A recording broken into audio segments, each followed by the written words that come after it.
you. Welcome to the ancient world, to the Roman Empire. Holy Week invites us back into the world that Jesus knew, but that we do not. It invites us back to a particular time and place that disappeared a long time ago.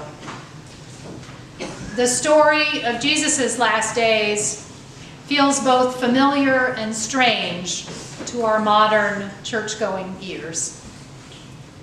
Today, on the first day of Holy Week, Palm Sunday, we find ourselves outside of Jerusalem, still a good distance from the city, on the eastern side of the Kidron Valley, heading down a road that led to the wall that surrounded Jerusalem to the eastern gate, a gate which led into the heart of Jerusalem and almost directly into the vicinity of the temple. So this particular gate has a special name and a special status. It is known as the Mercy Gate. And tradition has it that when Messiah comes, Messiah will ride through this gate to claim his people and his kingdom, just as Jesus did that day. If you were to stand on the eastern side of Jerusalem today, near the Mount of Olives overlooking the city, you can see the Mercy Gate. Only the gate you see there today is full of bricks. It's bricked closed. It was bricked over in about 1541 by Suleiman the Magnificent, Sultan of the Ottoman Empire, who also heard the tradition that Messiah would come through that gate and claim his kingdom. And he wanted to make sure that that Messiah would not be able to get through and take Jerusalem back. The gate remains bricked even to this very day. So Jesus is sitting on a donkey, slowly making his way down the road towards Jerusalem.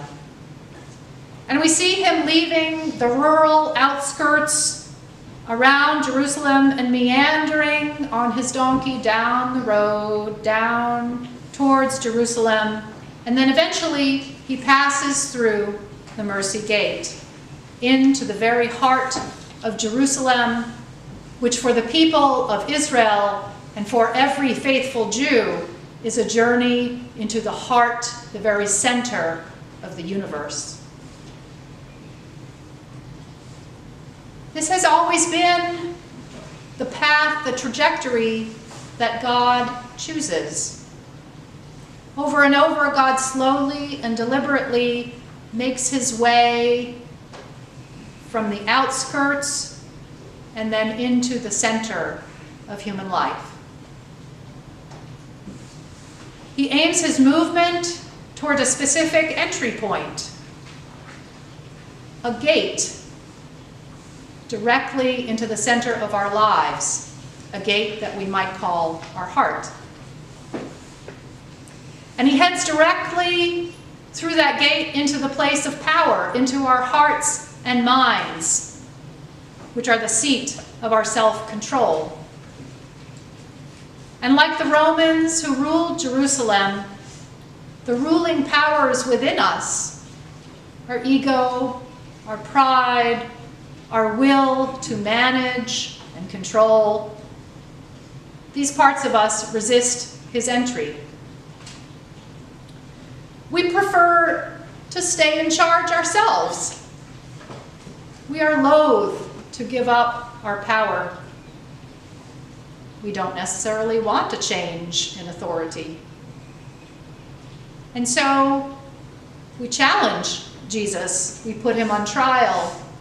We might argue with him about who he is and about what is truth. We might deny him. And strangely enough, God does not argue or resist our struggles against him, our efforts to reject or eliminate him in our heart of hearts. He does not fight back or force us into submission. He simply holds his ground. The Christ has always been and always will be. And no matter how many times we might betray him or brick him out, no matter how many times we might say, I don't know him, I'm not with him, he returns. He rises from all the dead places in our lives. And he keeps walking through the mercy gate and into our hearts and offering us fullness of life. The events that we remember and enact during Holy Week happened only once, in a specific place, in a specific time in history. But the story God has been telling humanity since the beginning of time has never changed. It is a single, insistent story of love and redemption and grace. Today and every day, God is knocking at the mercy gate of your heart. Let him in.